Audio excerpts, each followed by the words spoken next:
Damn it. I'll save you. Yes, it's a superpower. Yeah, I mean, think about this. If you're a leader and you can tap into all four styles, you can manage anybody, right? If you have a manager and they're an eagle and they stay in eagle mode, they're not going to connect with doves. They're not going to connect with owls or parrots. Because you've got all these personalities on a team or on in a yeah. unit, right? You're look, the higher you go up in an organization, the more likely it is that you're going to have everyone who you have to interact with every style. If you're in IT and you're writing code all day, you're probably in a world of owls. But if you're the CEO, you probably have to deal with all four styles. And when you communicate in all four styles, you can connect with anyone. What's the magic to that? Yeah, it's just turning it on. I'll give you an example. Let's say you're announcing some big change in an organization. Whose style are you most likely to announce it in? Probably your own. I'm a parrot, so I'd probably get out there and be like, it's going to be awesome. Let's do it. This is going to rock. But if you walked out there, let's say we're implementing some kind of a new system, and I walked out there and I said, all right, bottom line, here's what we're doing. Here's our goal. Here's the impact. It's going to be incredible. We're going to be faster. It's going to make it easier. Customers are going to love it. Look, I know that it's new and I know it's different, but we'll be there for you and we'll be answering your questions. So let me walk you through step by step, and I will show you exactly what we're doing and why we are doing it. I see what you did there. Yeah. Now, instead of me walking out there as a parrot and only appealing to people like me, if I can get out there and as a communicator and I can speak any language, I can talk to anyone. And that's the power. You can communicate to anyone. You can lead anyone. It's so nice in the realm that you're such a great keynote speaker for that reason as well, being able to share the stories in all four different personalities and teach the lessons with the coaching, teaching, and mentoring, being able to step by step show this is where I am and you can get here as well, or coaching them as a dove and bringing the best out of them and a little bit of the eagle inside to give that inspiration. And then obviously as a teacher to explain this is how, all this shit is actually, this is how we're going to do it. So I can see some great benefits. What a great birthday present this will be for my wife to deal with my multi-personality, being 28 years of marriage, 2 days before her birthday. But everyone out there, pre-order Personality Intelligence. It will help you master the art of living, the art of being you. Find outside of you by finding inside of you and developing inside of you for the sake of you and everybody else. What a great book. Another one hitting the charts, the award-winning author, management consultant, and personality expert, Merrick Rosenberg. I hope to see you next week in New Jersey. We'll be there with the Aspire Business Tour. And love to have you there as our guest. So please come. Thank you so much. So great being here today as well. Thanks, great Merrick. job. Hey, you don't think Julie's going to take that as a hint, do you? Maybe. Whatever she finds, it'll be inside of her. So she's all four in my book. So I'm blessed to be married to the greatest wife, perfect for me, and I'm sticking to that. And so is Rhett, by the way. All right, we got 2 for 2. I feel bad for Joe Carter. He's going to hit it out of the park, though. Founder and CEO at Twin Flame Group. We are blessed to have him here and discussing how to scale businesses. And this is right up our alley. Rhett, Joe Carter, welcome to episode 771 or so of Office Hours. We've had a lot of these episodes.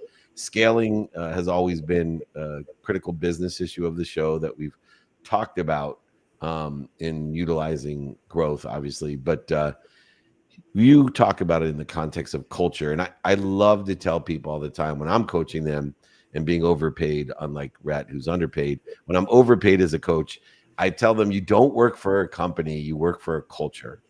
And I think more and more people are getting what I've been talking about for a decade.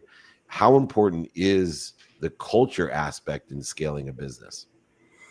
Thank you for having me on, first of all, David. 771 or whatever number, that's just crazy ridiculous. So thank you. And Rhett, it sounds like we might need to work on your compensation, my friend. But to get into your question, why is culture so important to a company? Because ultimately, culture is the company. People are the company. They're the one that serves your clients or your customers. If you're doing it all by yourself, then you're not a company. You're like a salesperson. right? So as a leader, we have to dive into that culture, lean into it, understand that culture is what drives impact and ultimately what drives valuation, because your brand cannot stand on your shoulders if you're looking to exit for any level of a multiplier that's worthwhile. It has to be able to run without your LinkedIn profile having to be attached to it. And that's culture right there. So smart. Yeah, that's spot on. What role do you think accountability plays in building a good culture? And have you seen good accountability systems really make a difference in that culture and in the success of a business? Absolutely. In fact, accountability is one of our 4 frameworks that we leverage, the 4 modus of operandi, when we evaluate a business. So it is absolutely one of the most critical things that you can do. And in terms of one of the best examples of that, going from 0 to 100, in my opinion, is one of our clients actually installed an accountability system on a weekly cadence where every leader of every department had to show up, and they each had 30 seconds where they had to say what they did last week, what their goal is this week. And every single week they went through that cadence. And in order to get that type of cadence, it was something that took a little bit of pre-work to accomplish. Yeah. But oh my gosh, in 90 days, their evaluation went from 3.4 to 7.2 and added over $15 million of valuation simply by adding accountability. Wow. You know, I've listened to your podcast, and one of the things that I think about is a lesson about scalability, and it's in the aspect of intention, that people limit their self-image, and they'll never overachieve that self-image or their imagination. And it could be Rhett's power, why he's, undercharges people. It could be you could help him with that. Although I think he's an amazing coach. I think he's undercharging everyone. So if you want to bargain, sign up with Rhett Powers now before Joe helps him. Get locked in, because he grandfathers you in. So make sure you call him right now at Rhett Power. But truthfully, how in the respective mindset do you help people when you see that they are limiting their self-image? What are some of the aspects of getting people to believe that they could have 100 stores or grow 7 times EBITDA or whatever they're limiting themselves with? Yeah, I mean, believing is seeing, not seeing is believing. You have to believe it in your mind. You have to adjust that mindset before you can accomplish anything. So if you want a 7 times business valuation, you got to first believe you can do it.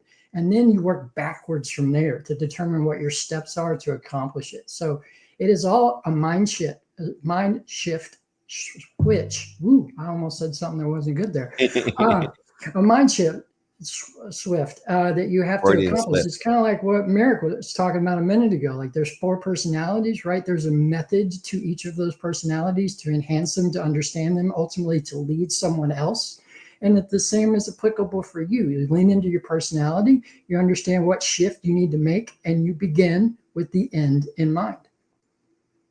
Well, Rhett Power, you are full of shifts. We all know what I am. That tongue twister will tell you specifically. Anyway, Rhett, bring us home from this fantastic episode. Well, really the last question I'd have is, I've got a book coming out in October about team talk, and about how when you show up as a leader and you have negative self-talk, it actually impacts your culture. It impacts your team's productivity. Have you seen any examples? I'm just always curious to talk to people who work with a lot of different types of companies. Have you had to work on like a leader's sort of internal dialogue before? And have you seen sort of evidence of that? 100%. I've seen it very recently with the client, actually, who was extremely introverted, not very talkative, would walk into the room on a leadership meeting with his head down, would very rarely ever make eye contact with his team. So ultimately I had to pull him aside and say, like, let's figure this out. What's your like go-to workout music? Because he was a big like workout wellness type buff. And so he played a couple of his songs for me. And I was like, why don't you just listen to this right before you walk into the room? Get yourself jazzed and understand the most important thing of a leader is to walk slowly through a room with your team. You got to make eye contact with every single one of them, shake their hand, make them feel like the most important person in the room, because ultimately they are. They're the one that's going to go execute your strategy when you leave. Yeah. So they have to be the most important one. And if you walk in with that mindset, a little bit of hype right beforehand, it's amazing what will happen. And I hear all kinds of best practices and success stories from the team, not the leader, post changes of that. Wonderful. He's the author of Driving, Not Surviving, keynote speaker at so many different events, hosts 3 popular podcasts as far as what I know, Built on Grit, which I love, the Franchise Growth Show, which Jeff Fenster loves, and Lead, Manage, and Thrive, which Rhett loves. He has almost 100,000 downloads on those, so he knows what he's doing. The content he has helped so many over decades and helping to generate over $500 million in client revenue. Joe Carter reminds me of the other Joe Carter. He's hitting it out of the park with the Twin Flame Group. Joe, promise us you'll come back. We'd love to see you anywhere, anytime. You're always welcome. Great insights. Thank you. Thank you so much for having me on. And I'm going to come to New Jersey so we can meet in person. Oh, that is awesome. Right on. Right on. And we'll do a podcast swap. Pick your favorite podcast. We'll do a swap together. Let's do it, man. I'm ready. You got it. I know you are. It's culture, not company. And he's the leader to help with systems, to help all of us with practical steps for strategic growth. He has the blueprint to success. Joe Carter, we look forward to seeing you next week in Jersey. Thanks for joining us. Thanks, guys. See you. That's awesome. Take care. Yeah. Cool. All right. The Aspire Business Tour, taking on another great leader, another great speaker, and another great business man himself, Joe Carter. All right. Takeaways of the day. 3 amazing guests today. What are you thinking? All of them have grit, man. Like this grit that, I'm fascinated to kind of go back and look at Matt's story a little bit and see, read about that. And, but yeah, all of them just have this grit that was kind of interesting to sort of hear and talk about and what they've accomplished, So that was my takeaway today. I don't know why, but that's what stood out. I love it because you didn't steal the thunder that I thought I was going to get to bring with my favorite takeaway of the month, which is we have control of our actions, but we do not have control of the consequences. I was going to let you have that. You're the host. You got to have the moment. Yeah, well, it was a moment for me, and it was a surprise moment with Matt, but all 3 guests as well. I think are helping so many people with the behaviors that they need to get to where they want to be or better, as do you as a great author, speaker. Looking forward to your book in October coming out, and we'll be promoting the shit out of it in episodes 772, 3, 4, 5, 6, 7, 8, 9, and 10 and beyond, just like Buzz Lightyear. Brett Power, my powerful friend. I look forward to see. Will I see you in Jersey too, or are we on the virtual? We are working on that. All right, it's close. So you're always welcome. Last minute arrivals. He's always showing up. So never offended, always invited, not obligated. At Rep Power, if you want the greatest coach for the best bargain out there, go ahead, hire Rep Power. He can help you with all types of unbelievable things, being accountable, business, scaling, marketing, your books, your speeches. He does it all. And he does it at a very, very fair price. I'm going to work on his self-image, but get him while he's hot. At Rep Power, give him a call. Thanks, buddy. Thanks. Take care, guys. All righty. I mean that as a compliment, of course. I love that man. But truly, he guarantees profit centers. So he should raise his prices. That's just my advice. But before he raises his price, call him today, because I bet it's double tomorrow. Anyway, call him tonight. All right, where the hell am I? I am here at home, back from Puerto Rico. I survived the hurricane, if you didn't see. I'll be filming Go Fund Yourself in Los Alamitos, which is Long Beach. Secaucus, New Jersey. So everybody from Philly, New York, New Jersey, and even Texas, because I can't believe our friend Joe Carter's coming. That's the Aspire Business Tour. Goggins, me, Kevin O'Leary, Cordell, Eddie Wilson, all the greats will be there. I'm so grateful they let me hang out with them. We do speeches, interview, hold court, VIP lunches, VIP dinners, all types of interviews, of course, speeches. Come and join us. It's cool. Then we'll be at SoFi Stadium for a mastermind, and then in Phoenix. Okay, and then Colorado, believe it or not, with Marshall Falk.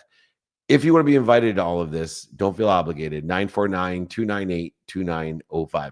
If you feel obligated when we invite you, or you're pissed off because you can't find the unsubscribe link, do not reach out. Don't text me at 949-298-2905. It's just a duplicative negative. I try to warn people that we will invite you. So don't be offended if we invite you. Don't feel obligated. Anyways, we're blessed to be here. David at dmeltzer.com. If you want to hire Rep Power, email me or go to @RepPower. Remember, most importantly, all joking aside, no matter how many episodes of Office Hours we do or won't do or should do or lie and say that we did, just remember, be more interested than interesting. Be kind to your future self and do good deeds. We'll see you tomorrow. Love you all. Peace. Hit it.